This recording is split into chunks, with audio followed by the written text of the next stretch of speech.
정약용의 보리타작, 한자로는 탐액행이라고 합니다. 자, 보리타작에 대해서 살펴보도록 하겠습니다. 자, 본문을 한번 읽어볼까요? 새로 걸은 막걸리 젖빛처럼 뿌옇고 큰 사발의 보리밭 높기가 한자로세. 밥 먹자 도리깨 잡고 마당에 나서니 검게 탄 두 어깨 햇볕 받아 번쩍이네. 응애야 소리내어 발맞추어 두드리니 섭시간에 보리나달 온마당에 가득하네. 주고받는 노랫가락 점점 높아지는데 보이는 이 지붕 위에 보리티끌 뿐이로다. 그 기색 살펴보니 즐겁기 짝이 없어 마음이 몸에 놓여 되지 않았네. 낙원이 먼 곳에 있는 게 아닌데 무엇하러 벼슬길에 헤매고 있으리요. 자, 기본적으로는 이게 이제는 사음보처럼 느껴져요. 근데 문제는 이게 한역이라는 거죠. 그러니까 한시예요, 원문은.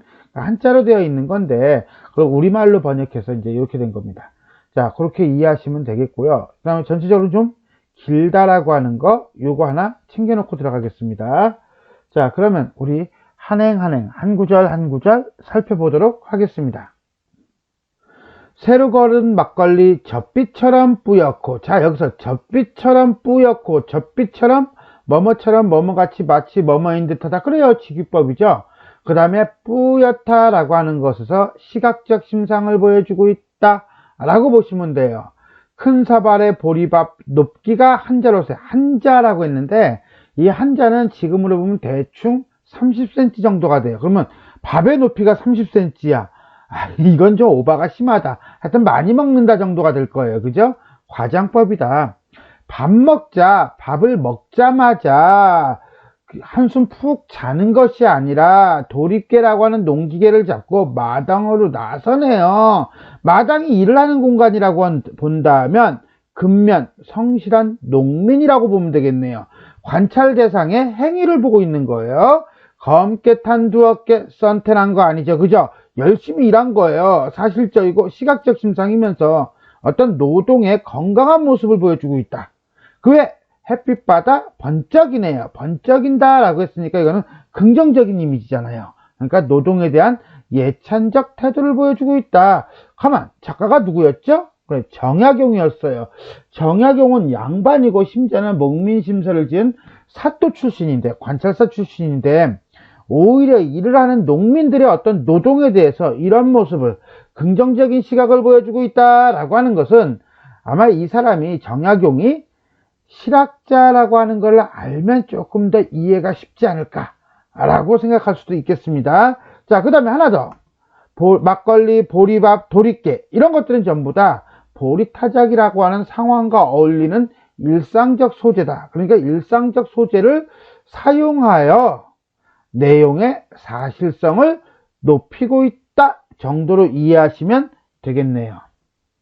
응애야 소리내며 응애야 소리내며 노래하는 거겠죠. 그죠? 어떤 노래? 노동요, 민요. 응애야 소리내며 의성어고요. 생동감 부여하는 거죠.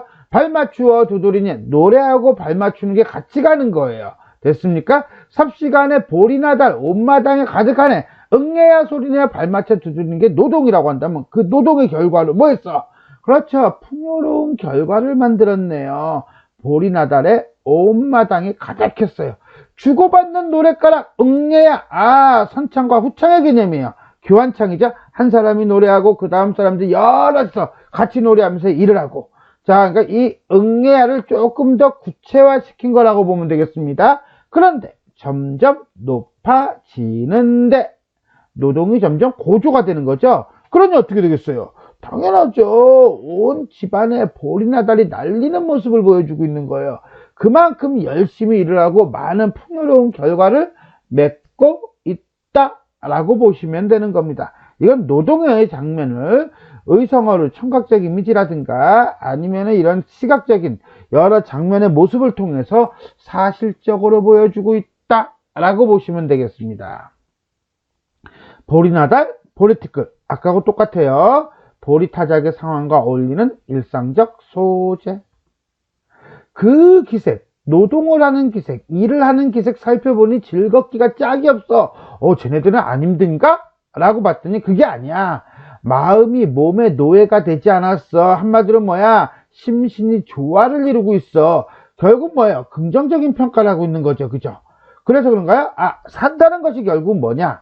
마음이 몸의 노예가 되지 않으면 진짜 해피한 거 아닌가? 라고 하는 깨달음을 느낍니다. 그 깨달음을 통해서 이 일을 하는 노동의 현장을 화자는 뭐라고 표현합니까? 그렇죠. 낙원이라고 표현하는 거예요. 심신의 조화를 이룬 농민의 삶을 낙원이라고 표현하면서 먼 곳에 있는 게 아닌데 이렇게 옆에 바로 있는데 보리타자가는 농민의 모습을 통해 얻은 깨달음이라고 보시면 되겠네요. 무엇하러 벼슬길에, 이 벼슬길은 화자가 그동안 살아왔던 삶이죠. 뭐예요? 헛된 명분을 쫓은 화자의 삶이다. 자기 자신에 대한 뭐다? 반성해서 낙원과 벼슬길은 대립적인 시어라고 보시면 되겠어요. 헤매고 있으리오.